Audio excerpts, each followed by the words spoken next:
Você deve saber que o ex-presidente Collor é empresário, né? Ele tem um grupo empresarial lá em Alagoas. Muito bem, o BNDES está sinalizando que concorda em perdoar 70% da dívida que o grupo Collor tem para com o banco, o BNDES. Isso dentro de um processo de recuperação judicial que o grupo Collor está, exatamente para que se evite a falência do mesmo. O Banco Nacional de Desenvolvimento Econômico e Social sinalizou ter chegado a um acordo com a organização Arnon de Mello para votar a favor do plano de recuperação judicial das empresas de comunicação da família Collor, lá em Alagoas. O grupo negocia um total de 64 milhões de reais em dívidas, dos quais o Banco Público é o maior credor. Após quase 3 meses de negociação, o aditivo foi incluído ao plano pela empresa devedora na última segunda-feira e, pelo que se tem notícia, o BNDES admite um perdão de 70% do débito original para com o banco e assim ajudar o grupo do Collor a sair da recuperação judicial.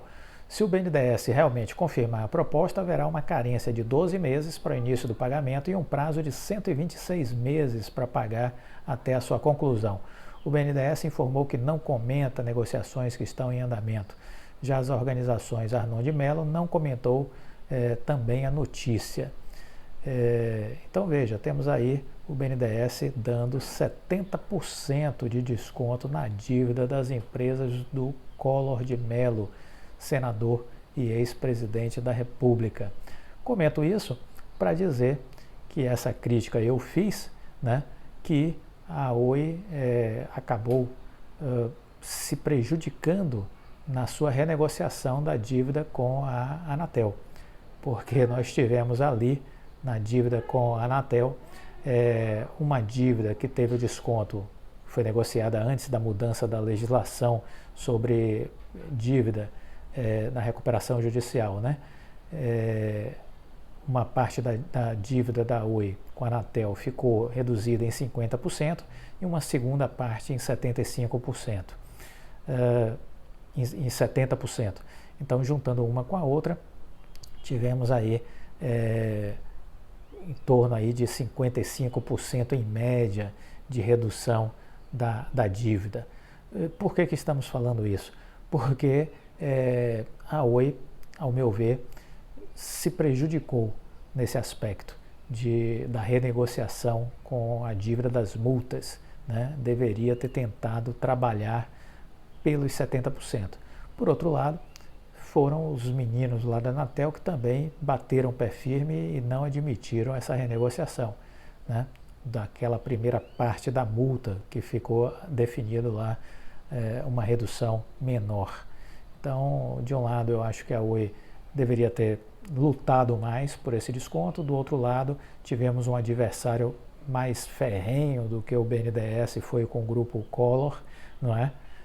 E vai entender os motivos, né? De um lado você tem uma empresa de um senador versus o BNDES, do outro lado você tem uma empresa que não tem hoje nenhum envolvimento com políticos versus a Anatel. Então me parece que as correlações de forças também são distintas. É importante que vocês reflitam sobre isso, né? Por que uma empresa de um político conseguiu os 70%? Por que uma empresa que não pertence a um político não conseguiu os 70%? É importante que vocês entendam isso para entender o Brasil. Você também tem que entender o país que você vive, viu? Você não pode ficar aí num mundo utópico, num contexto fora da realidade. É importante entender esses mecanismos e ver que não existem coincidências, né? Não existe acaso. Muito bem, as viagens aéreas elas estão voltando com tudo e mesmo com o preço de alta das passagens que estão sendo repassados para os consumidores. Então, aquele deputado lá que eu citei em outro vídeo que quer aumentar os impostos sobre diversas empresas, o que aconteceria caso aquilo fosse aprovado? Que aquilo é uma aberração. Espera-se que se pressione os senadores e deputados para não aprovar aquela porcaria daquela lei, daquele projeto de lei que foi apresentado. Mas caso aquilo aconteça, aquela coisa esdrúxula aconteça, o que vai acontecer? Os preços serão todos repassados, o aumento de imposto vai ser repassado para o consumidor final, entendeu? Porque as empresas não vão diminuir suas margens de lucro, óbvio, isso qualquer criança de 5 anos sabe isso, que não vai reduzir a mesada. Então, vai ser isso. Então, aqui a companhia aérea é exatamente um retrato disso, né? As viagens cresceram, aumentaram os preços das passagens, mas as companhias aéreas não estão tendo problemas com isso, estão tendo um aumento de procura, aumento de vendas. Um exemplo disso, as irmãs Luciana Miranda e Ana Lúcia Miranda embarcaram na quinta-feira recente agora de julho, no início de julho, para férias na Patagônia, Argentina. Acostumada a viajar ao menos 2 vezes por ano, Luciana sabia que o preço da passagem ficaria em torno de R$ 2.500, mas apesar de ter comprado com 3 meses de antecedência, pagou R$ 3.800. Ana Lúcia disse que vai para 2 destinos no sul da Argentina, com uma criança e um bebê, pagou mais de R$ 10.000. Conta que uma colega que comprou 3 dias depois teve que pagar R$ 14.000 para viajar com a filha. Ainda que os preços estivessem nas alturas, elas não cogitaram mudar os planos das férias. Achei bem caro, mas eu estava morrendo de saudade de ir para lugares diferentes. Queríamos levar as crianças para ver a neve. Com a ideia fixa de levar os filhos, elas desistiram, porém, de ir a Ushuaia, cuja passagem era ainda mais cara, e optaram por um hotel mais barato. Ainda reduziram o orçamento para passeios e restaurantes, coisas que pagaríamos à vista, parcelamos. Mas não pensamos em desistir, disse Luciana. São pessoas como Ana Lúcia e Luciana que estão garantindo a recuperação da demanda do setor aéreo, após 2 anos de pandemia e fronteiras fechadas. Os consumidores estão encarando os valores altos e boa parte em todo o mundo não está abrindo mão de viajar. Aeroportos na Europa cheios. Um conhecido meu está viajando pela Europa, a gente tem se falado, porque eu faço mentoria com ele toda semana, ele já está há 2 meses em viagem pela Europa, e ele estava exatamente me dizendo isso. Olha, por onde eu vou, os aeroportos todos cheios, os voos lotados, os voos caros, mas pense em aeroportos cheios, nunca vi coisa igual. No Brasil, o valor médio da passagem para dos voos domésticos está no patamar mais alto desde 2009. Mesmo assim, a demanda atingiu em abril 90% da registrada no mesmo período de 2019, período pré-crise da pandemia, né? Naquela época, o preço médio pago pelo consumidor era 13% mais baixo que o atual. O mercado internacional, porém, ainda está 66% do nível antes da Covid, então ainda tem aí, vamos dizer, estrada para percorrer, voos por fazer as companhias aéreas para recuperar as receitas provenientes dos voos internacionais, né? Dados da IATA, que é a Associação Internacional de Transportes Aéreos, apontam que a América Latina é hoje a segunda região com melhor recuperação de demanda, atrás apenas da América do Norte. A entidade não revela dados por país. A projeção é que a América Latina encerre o ano com 94,2% da demanda de 2019. A América do Norte deve atingir 95%. E a Europa deve ficar mais abaixo, com 83%. A indústria tem sido mais sustentável e robusta do que muitas pessoas esperavam. Na América Latina, principalmente, o panorama é bastante positivo, disse o presidente da IATA, Willy Walsh. O presidente da Airbus para a América Latina e Caribe, Arturo Barreira, também disse estar otimista. O que está claro é que, conforme caíram as restrições, o tráfego aéreo voltou mais rápido do que todo mundo previa. Esperávamos que a demanda voltasse aos níveis pré-pandêmicos lá por volta de 2024, 2025, dependendo do cenário. Mas agora já se fala que isso deve acontecer já no próximo ano. Então veja, gente, como é que é diferente o mundo real do mundo dos analistas, né? O mundo dos analistas lá dentro, trancadinho dentro de um aquário, dentro de uma sala, ar-condicionado, cafezinho da Nespresso, carpete ali, computadorzinho, aí ele fica ali imaginando como é o mundo vai ser como é que vai ser o mundo daqui a 2 meses, aí ele fica ali divagando, entendeu? Naquele devaneio, toma uma aguinha com gás, e aí ele elabora ali as teses dele. Nada diferente, quer dizer, muito diferente, né, do mundo real. O mundo real, a vida acontece, e ele lá no aquário dele, na salinha dele, não entende o mundo real. Para entender o mundo real, você tem que gastar sola de sapato, tem que sair por aí olhando os aeroportos, olhando o shopping center, olhando os restaurantes, os bares, os shows, os hotéis, as praias, né, as cidades, os pontos turísticos. É isso que vai lhe dar um entendimento de como está a economia, como estão as empresas e como isso vai repercutir na Bolsa de Valores e nas ações. Sem entender isso, a gente não vai para lugar nenhum. Vai ficar ouvindo os pessimistas e achando que os pessimistas estão certos. Não, eles não estão, acredite em mim. E o futuro da Petrobras? Como será a Petrobras pós-privatização?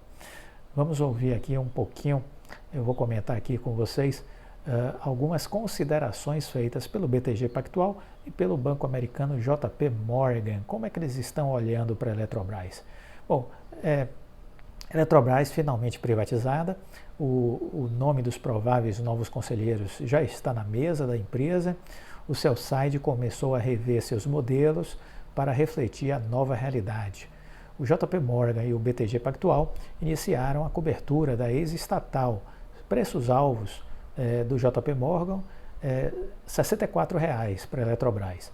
Para o BTG, R$ 62,00. Potencial de alta, portanto, variando aí na casa de 46%, 41%, respectivamente. No cenário mais otimista, o JP Morgan diz que o papel pode valer R$ 88,00, quase o dobro do que vale hoje. O JP Morgan disse que a Eletrobras é o seu top pick no setor, já que ela tem tudo, tem um valuation muito atrativo, tem alguns drives aí de curto prazo, liquidez e uma tese ESG por trás. Para o banco, há sete drives principais para a empresa nos próximos 12 meses. Temos que estar atentos, quem quer investir em Eletrobras tem que estar atento a eles. A migração da empresa para o novo mercado, a definição da estratégia corporativa, a alocação de capital e a política de dividendos, os novos números financeiros mostrando o impacto da privatização no balanço, a melhor gestão dos passivos, a reprecificação dos contratos de energia, cortes de custos e o impacto das eleições presidenciais. Tudo isso tem que ser considerado na sua análise. O BTG disse que a Eletrobras é uma das empresas mais baratas da cobertura do banco e que nos preços atuais a ação precifica muito pouco de seu potencial enquanto empresa privada. O preço, segundo o BTG, está adequado a uma ex-estatal, mas não a uma empresa privada.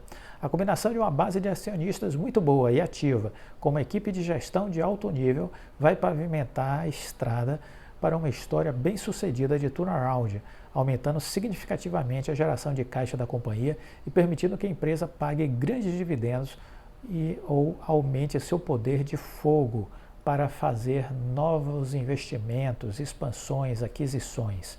Nas contas do BTG, a Eletrobras negocia a uma taxa interna de retorno de 13,5% e de 6,4 vezes o EV/EBITDA, ambos para 2023. Para efeito de comparação, a média do setor elétrico é uma taxa interna de retorno de 10% e 16,6 vezes o EV/EBITDA. Isso mostra aí o quanto a Eletrobras pode andar. Como a companhia precisa entregar o turnaround, o BTG não espera nenhuma aquisição relevante no curto prazo, o que deve se traduzir em dividendos mais gordos. Nos preços atuais, o banco estima um dividend yield de 12% para 23%, 18% para 24% e 22% para 2025. Outro ponto que se julga ser essencial na tese da Eletrobras é o corte de custos, que a empresa vai implementar para se aproximar dos níveis de eficiência das empresas privadas, porque esse é um outro problema das estatais, né? Elas sofrem por ineficiências, por ser empresas com bastante capas de gordura, por conta da época que elas eram estatais, né? Então viravam cabide de emprego dos políticos. A magnitude e a velocidade desses cortes vai ser monitorada pelo mercado e pode ser uma importante fonte de upside, dizem os analistas do JP Morgan. Para eles, a companhia pode cortar as despesas em até 40%, já incluindo aí a desconsolidação da eletronuclear. O JP Morgan também foi mais agressivo em suas projeções, estimando uma redução de 60% das despesas ao longo de 3 anos.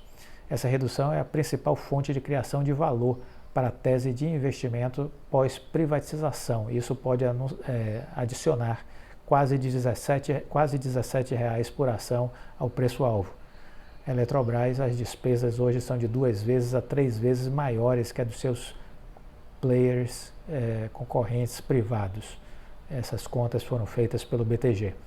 Na visão deles, os ganhos de eficiência não virão apenas da privatização em si, mas também dos ganhos de escala e sinergias, já que a companhia é dona de 25% de toda a capacidade de geração do Brasil e de 45% das linhas de transmissão.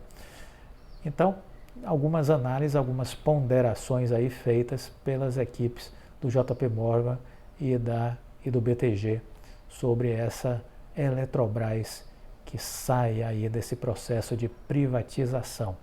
Bons ventos devem começar a soprar para a alegria do Barzi, que é apaixonado pela Eletrobras de longa data. Certa feita, eu inclusive fui na onda dele, porque na época que a Dilma estava para cair, ele destacou que o preço realmente estava muito baixo. Eu fui dar uma olhada e percebi que ele tinha toda a razão, embarquei na tese dele, comprei bastante Eletrobras e aí performei aí um lucro ótimo depois que o Temer assumiu. Ao fim do primeiro ano de governo do Temer, eu já tinha vendido a minha posição de Eletrobras, mas fiz um bom retorno diante do valor de compra, né? É isso, temos que procurar entender sobre as empresas, entender sobre os seus cenários, sobre os seus mercados, né, para tomar as melhores decisões. E para finalizar esse vídeo, Howard Marks, né, procure fugir do senso comum, procure não seguir as multidões, encontre bons investimentos que não fazem parte dos consensos da maioria.